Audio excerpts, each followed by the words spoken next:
Beste vrienden, hier ben ik weer. Mee wat ons moeder zei, keer op keer.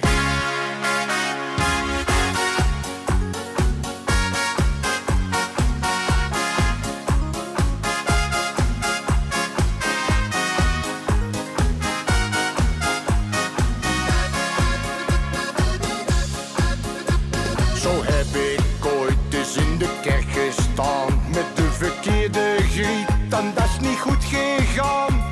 Ja, voor de dienst stak al wat kratjes leeg, want ze was zo lelijk dat ik er schrik van kreeg. En ja, ons moeder zei nog, doe dat nou niet, maar ik deed het toch, ja ik weet het, ze zei het. Maar wat dacht ik toen, wat is het soms leuk om iets fout te doen.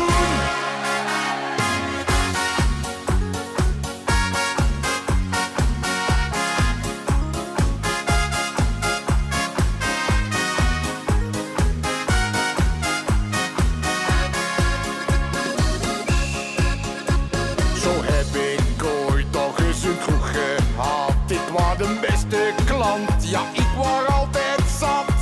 Mijn huwelijk heeft het dan ook niet gered, want ze ging altijd met elke klap naar bed.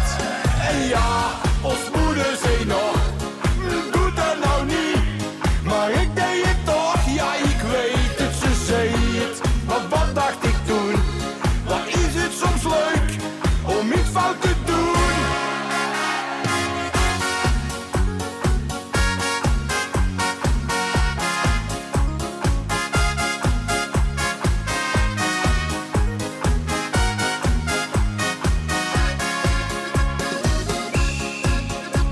Zo ben ik ooit eens in een club geweest, ging met zo'n vrouwke mee, mijn god dat was een feest.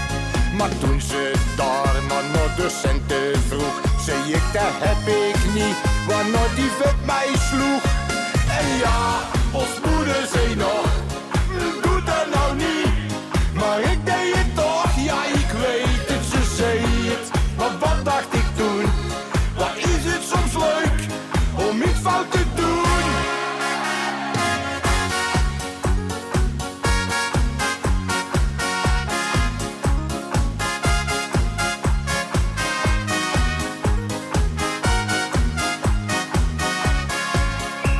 En ja, ons moeder zei nog, doe dat nou niet, maar ik deed het toch, ja ik weet het, ze zei het. Maar wat dacht ik toen, wat is het soms leuk om iets fout te doen.